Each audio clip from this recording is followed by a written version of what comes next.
Apêndice. Entrevista com a professora Diva Guimarães, uma expressão da inteligência linguístico-verbal e sinestésico-corporal.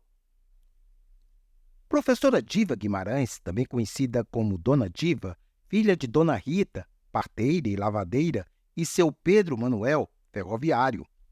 Nasceu em 1940, em um pequeno lugarejo com um lindo nome, Serra Morena, um dos pontos de moradia dos ferroviários que construíam a estrada de ferro do norte do Paraná.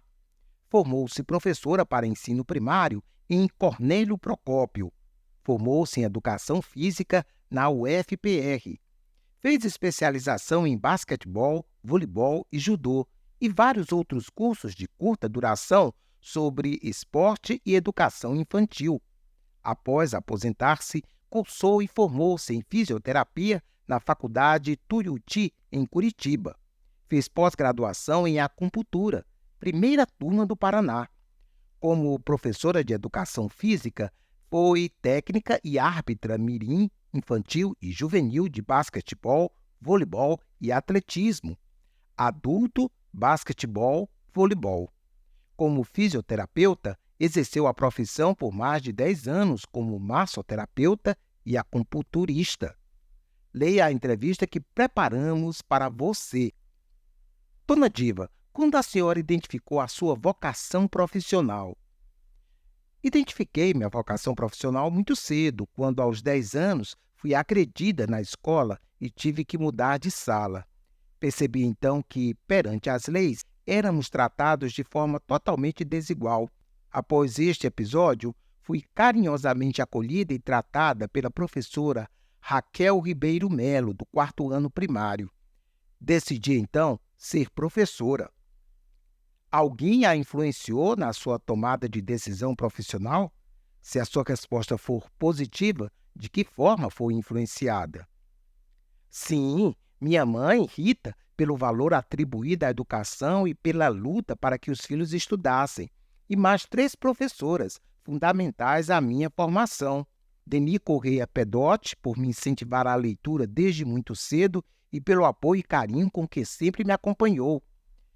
Gilda Poli, por mostrar que acreditava em mim e sempre me dizer: não desista, pois você é capaz de resolver qualquer coisa na sua vida. Mércia Poli, que me incentivou a atuar na área do esporte e me proporcionou uma oportunidade, indicando-me para substituí-la em um curso de especialização em Curitiba, quando ainda morava em Cornélio Procópio, norte do Paraná. Foi o primeiro passo para a minha entrada na graduação em Educação Física na UFPR. Quais as principais dúvidas que a senhora teve no processo de tomada de decisão?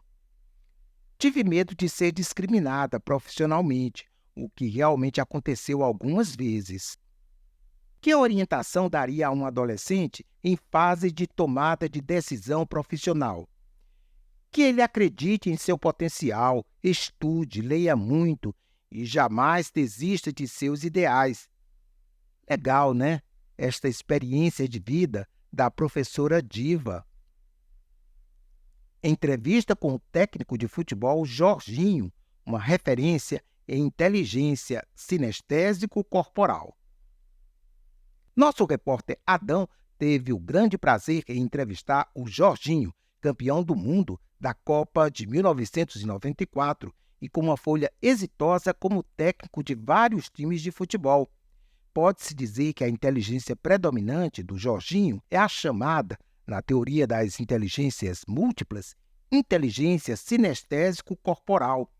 É a inteligência também dos atletas de outras modalidades de esporte, dançarinos, artesãos, especialistas em cirurgias, entre outras, que dependem de habilidades específicas para lidar com membros do corpo como as mãos e os pés. Espero que você curta a experiência de Jorginho. Adão, quando e como você identificou sua vocação profissional? Jorginho, com 6 anos de idade ouvi o Brasil sendo campeão do mundo. Na época a gente não tinha televisão em casa e lembro, quando criança, vi um monte de gente ao redor de um alto-falante que ficava pendurado num poste ouvindo os jogos da Copa do Mundo. O Brasil foi tricampeão naquela Copa do Mundo de 1970. Na oportunidade, eu fiquei fascinado com aquilo tudo que eu vi e sonhava em ser um jogador de futebol. É claro que o sonho veio amadurecendo com o tempo. Com 13 anos de idade, fiz um teste de futebol no América e consegui passar. Mas a vocação para o esporte mesmo eu percebi por volta dos 15 anos de idade. Adão, alguém influenciou você orientando na sua tomada de decisão na escolha profissional? Se a resposta for positiva, de que forma foi influenciado? Jorginho, bem, como mencionei, a televisão influenciou e a Copa do Mundo. Mas com 11 anos de idade, eu comecei a jogar no Atilha Futebol Clube, um time de pelada lá de Guadalupe, subúrbio do Rio de Janeiro, onde eu fui criado, aqui no Rio de Janeiro. O treinador do time, apelidado de Catanha, ficou muito meu amigo, pois eu perdi meu pai aos 10 anos de idade. 3 anos depois, ele veio a falecer. Eu ajudava o técnico a capinar o campo e cuidar de sua conservação. Hoje eu desenvolvo um trabalho social exatamente nesse local onde eu treinava. Temos um campo de grama sintética, temos serviço de qualificação profissional, de cultura, numa área de 11.500 metros quadrados. Catanha me ajudou muito nessa questão de direcionamento na vida profissional. Ele me posicionava dentro de campo como lateral direito. Me orientava muito na questão da educação, que eu não podia deixar de estudar, não me envolver com más companhias, drogas e bebidas. Ele, na verdade, foi um mentor para mim, no meu início, como criança ainda, e foi fundamental para a minha vida. Sou muito grato a ele por tudo que eu consegui, pois foram muitos conselhos que me ajudaram muito. Eu tinha 2 irmãos homens viciados, então todos os ensinamentos que o Catanha me passou foram muito valiosos para não me envolver com drogas, de pensar em trazer alegria para minha mãe, mudar a história da minha família. Tudo isso eu assimilei e, com certeza, transformou minha vida. Adão, quais as principais dúvidas que você teve no processo de tomada de decisão para se dedicar ao esporte? Jorginho, eu nunca pensei em uma outra coisa. Sempre pensei em ser jogador de futebol, mas não tenha dúvida que bate uma dúvida, principalmente nos momentos de indefinição. Aos 17 anos, subi de categoria. Fui do juvenil para os juniores, que era o sub-17, para sub-20, e eu ia ser mandado embora. Fiquei muito triste, pensei até em desistir e procurar um emprego, mas graças a Deus, o novo treinador que assumiu o sub-20 e era o irmão do Zico, o Edu Coimbra, disse: "Não vou dispensar ninguém, quero ver todo mundo treinando. E só depois vou tomar a decisão. Recebi uma lista aqui", disse ele, "mas eu não quero me basear nessa lista. Quero ver todo mundo." Foi aí que eu continuei perseverando. Treinei muito bem e ele gostou muito, mas confesso que naquele momento eu fiquei preocupado se a coisa iria dar certo ou não. Então ali tive muita certeza de que a coisa iria acontecer. Apesar de estar na lista de dispensa, consegui treinar e mostrar para o treinador que eu tinha condições de permanecer. Eu sempre tive esse foco. Vou ser jogador de futebol. Mas é natural que em algum momento bater uma dúvida, como foi meu caso aos 17 anos de idade. Adão, mencione algumas funções e atividades que considere relevantes desenvolvidas por você em sua atividade profissional. Jorginho, eu acho que tudo aquilo que eu faço é extremamente relevante como treinador. O treinador de futebol não é apenas aquele cara que escala o time, que dá treinamento, que substitui jogadores no intervalo. Mas, na realidade, ele tem que ser um gestor de vidas, um gestor de muita gente além dos atletas. A comissão técnica, composta de auxiliares técnicos, preparadores físicos, fisioterapeutas, médicos, massagistas, roupeiro, etc. Todas essas pessoas, querendo ou não, acabam sendo lideradas pelo treinador. E eu preciso ser um excelente exemplo para eles, de respeito, de liderança, fazer com que eles participem e se tornem ativos em todo o processo que a gente desenvolve para que tudo corra bem. Eu também sou presidente do Instituto Bola pra Frente e sou uma peça muito importante pelo meu nome, por aquilo que eu represento para o Instituto. As crianças me veem como um exemplo, como ídolo, e eu preciso dar um bom exemplo disso. Mas também sou alguém que faz toda a gestão do trabalho, com o apoio de alguns profissionais. Tenho que correr atrás de verba, ser o garoto propaganda do negócio. Então, acho tudo muito relevante, e isso que eu faço, e fico muito feliz por tudo que eu tenho realizado. Adão, que orientação você daria a um adolescente em fase de tomada de decisão profissional? Jorginho, uma coisa muito importante é você avaliar o preço que vai lhe custar para tomar a decisão. Eu, por exemplo, sabia que eu ia perder finais de semana, que eu não estaria junto com a minha família sempre, que eu não iria curtir como qualquer jovem, deixar de ir em algumas festas e até mesmo festas de amigos, pois naquela época eu gostava de ir ao baile.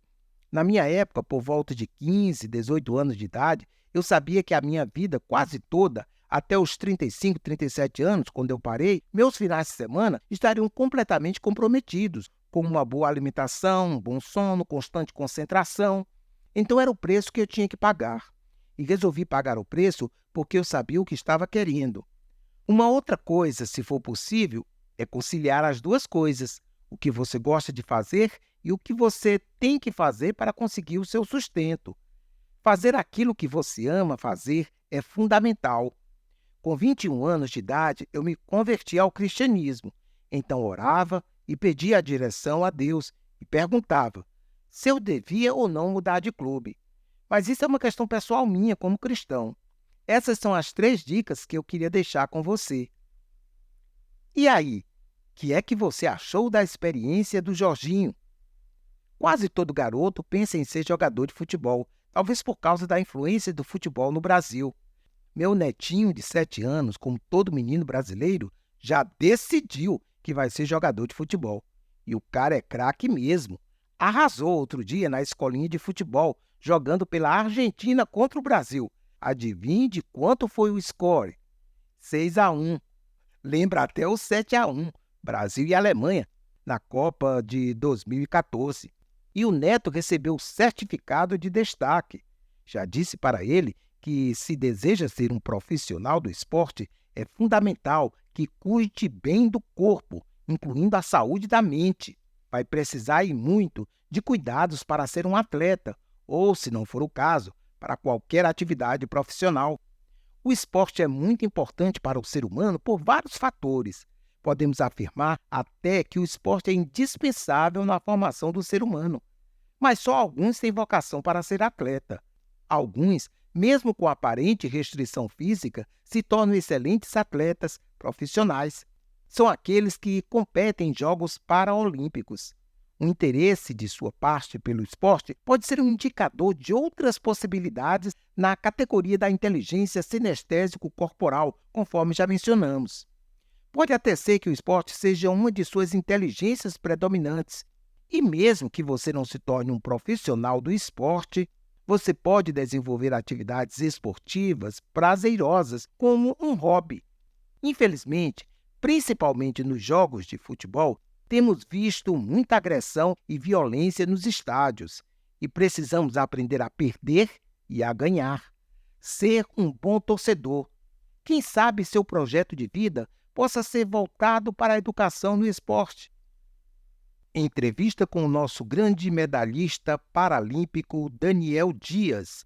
Com muito prazer, apresentamos a você Daniel Dias, o maior medalhista paralímpico brasileiro. Um exemplo também de inteligência sinestésico-corporal. Daniel de Faria Dias nasceu em 1988, na cidade de Campinas, com má formação congênita nos membros superiores e perna direita. Sempre foi fã de esportes e descobriu o paradesporto ao ver o nadador brasileiro Clodoaldo Silva na televisão, competindo às Paralimpíadas de Atenas 2004. Animado, começou as aulas de natação e, em 2 meses, aprendeu todos os estilos. 2 anos depois, Daniel já participava do seu primeiro Mundial de Natação, em Durban, África do Sul, em 2006, e começava a escrever um novo capítulo na história do esporte. Daniel Dias confirmou seu status como o maior medalhista paralímpico brasileiro de todos os tempos, ao ganhar 4 medalhas de ouro, 3 pratas e 2 bronzes nos Jogos Paralímpicos Rio 2016. Agora, sua coleção de medalhas paralímpicas chega ao impressionante número 24. Além das medalhas, também é o atual recordista mundial em 9 provas. Em Jogos Parapan-Americanos, Rio 2007, Guadalajara 2011 e Toronto 2015, Daniel tem em sua bagagem 27 medalhas no total, sendo todas de ouro. Em se tratando de campeonatos mundiais de natação, Durban 2006, Andover 2010, Montreal 2013, Glasgow 2015 e Cidade do México 2017. Daniel participou de 5 edições e chegou à marca histórica de 36 medalhas, sendo 30 de ouro. Em 2016, Daniel recebeu o prêmio Laureus World Sports Awards, popularmente conhecido como o Oscar do esporte, como o melhor atleta com deficiência do ano pela 3ª vez. Ele já havia conquistado o mesmo título em 2009 e 2013. Até então, apenas 3 outros brasileiros haviam recebido este prêmio: Pelé, futebol 2000, Ronaldo Fenômeno, futebol 2003 e Bob Burnquist, skateboard 2002. Atualmente, Daniel reside e treina na cidade de Bragança Paulista, São Paulo. É casado e pai de 2 filhos, Azaf e Daniel. Leia a entrevista que ele deu para você ao Brasil Forte. Quando e como você identificou sua vocação profissional? Quando fui para a minha primeira competição, ali entendi que este era o dom que Deus tinha me dado e que eu precisava lapidar isso. Alguém influenciou você na sua tomada de decisão na escolha profissional? Se sim, de que forma foi influenciado? Meus pais sempre me apoiaram, mas acredito que cada um tem que fazer sua escolha. Quais as principais dúvidas que você teve no processo de tomada de decisão? Sempre surgirão dúvidas neste processo. A minha foi se realmente era aquilo que eu queria como profissão. Afinal, ser atleta no nosso país não é fácil. Que orientação você daria a um adolescente em fase de tomada de decisão profissional? Siga seu coração, escolha algo que te faça bem e não que vai te dar remuneração financeira. Escolha algo que ame fazer, pois você fará aquilo com prazer, alegria. Escolhendo desta maneira, não tenho dúvidas que você será uma pessoa realizada. Belo exemplo de superação e profissionalismo do Daniel, você não acha? Ele é uma referência de que podemos obter êxito mesmo com aparentes limitações. Corra na frente, cara! Entrevista com Tiago Lacerda, doutor e pesquisador da Universidade Federal Fluminense.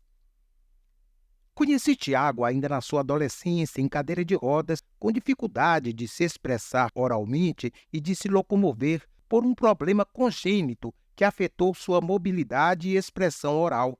No entanto, sua determinação superou todas as possíveis limitações para adquirir conhecimento. E veja aonde ele chegou. Cursou licenciatura em Física pela Universidade Federal Fluminense, 2009, bacharelado em Física pela Universidade Federal Fluminense, 2010, e mestrado, 2011, e doutorado, 2015, em Física pela Universidade Federal Fluminense na área de Física das Radiações, Radioecologia. Tem experiência na área de Física com ênfase em radioatividade aplicada e ensino de Física. Na área de radioatividade, trabalho com espectrometria e entendimento de fenômenos ambientais usando radionuclídeos como rastreadores.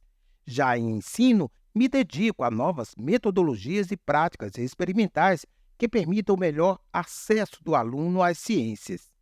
Segue a entrevista. Bom proveito! Dr. Tiago, quando e como você identificou a sua vocação profissional?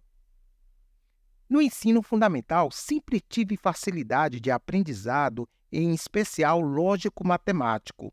Mas no ensino médio, encontrei a física, me apaixonei, cheguei a pensar em fazer psicologia, entretanto fiquei nas exatas. Alguém o influenciou, orientou na sua tomada de decisão na escolha profissional? Se a sua resposta for positiva, de que forma você foi influenciado? Um excelente professor de física do ensino médio, o Alexandre Rivas, do Colégio Estadual Melquíades Picanso. As aulas dele me mostraram que sentia falta na matemática, algo além de números. Quais as principais dúvidas que você teve no processo de tomada de decisão? Me chamaram de doido por querer física e chegaram a sugerir alguma coisa ligada à informática e cheguei a pensar, pois é um mercado em alta e de repente poderia trabalhar em casa. Que orientação você daria a um adolescente em fase de tomada de decisão profissional? Procurar fazer o que gosta e ser bom no que fizer. O resto é consequência. Então, lembre-se, você pode. You can. Depoimento de um aluno da escola pública sobre como melhorar o ensino no Brasil. Publicamos aqui o depoimento de um aluno de escola pública, 14 anos de idade, cursando o 9º ano do Ensino Fundamental 2, em resposta à pergunta: você acha que o ensino no Brasil poderia ser melhor? Como? Segue o depoimento deste adolescente exatamente como ele escreveu, inclusive com os erros gramaticais. Considere, portanto, o conteúdo do depoimento dele e depois conclua se você concorda ou não com ele e qual seria a sua resposta à mesma pergunta. Você acha que o ensino no Brasil poderia ser melhor? Como? Deveriam ampliar o tempo de estudo. A escola deveria estudar as capacidades de cada um, seus dons e habilidades, praticá-los e até mesmo aperfeiçoar.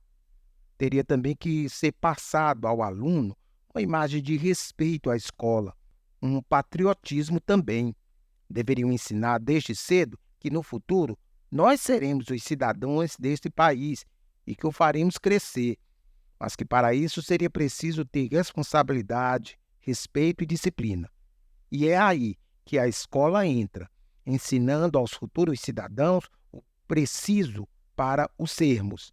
A figura do professor deveria ser muito valorizada, pois é perceptível que hoje em dia nas escolas públicas o professor está perdendo a voz para alunos baderneiros, que não são a maioria, mas atrapalham a todos. Toda escola pública deveria ter aulas de ética e cidadania, filosofia, sociologia e literatura, pois de que adianta um aluno entender tudo de português e matemática e não ter respeito ao próximo, não ter amor à nossa língua e desprezar as artes, sabedoria e conhecimento?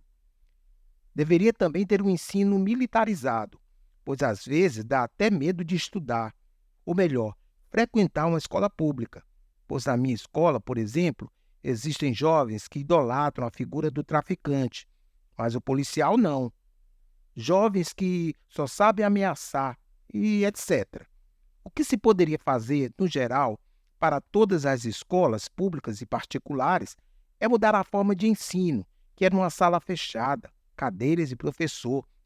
E se fosse ao ar livre, em contato com o ar puro, com a natureza, com certeza aprenderíamos mais e melhor. Devemos fazer o aluno gostar da matéria e se identificar com a mesma. Mas sim, uma profissão que forma outras profissões deveria ser a mais valorizada e, claro, com o melhor salário.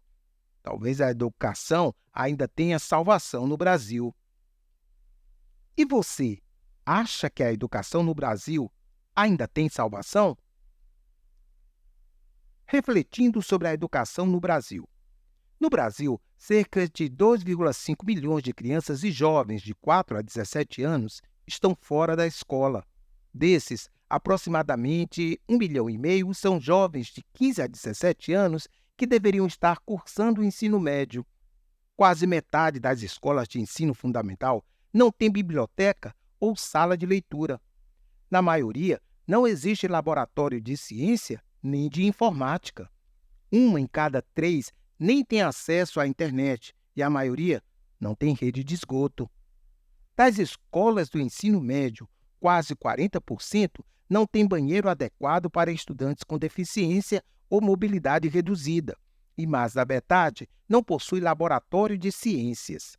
A taxa de reprovação e abandono da escola da rede pública é de mais de 19% no sexto ano do ensino fundamental, e no primeiro ano do ensino médio piora, vai para 28%, enquanto na rede particular é de pouco mais de 8%.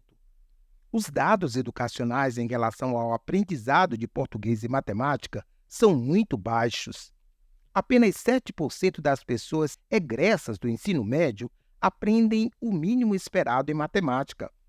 Em relação ao ensino de português, o número melhora, mas continua ínfimo. São 29% das pessoas que aprendem, mas não alcançam resultados satisfatórios. Os números valem tanto para as escolas públicas quanto particulares. 600 mil adolescentes abandonam a escola anualmente. Não basta ser pai, é preciso participar. Os pais têm missão muito importante na orientação vocacional de seus filhos. Desde pequenos, eles podem observar as manifestações dos talentos de seus filhos.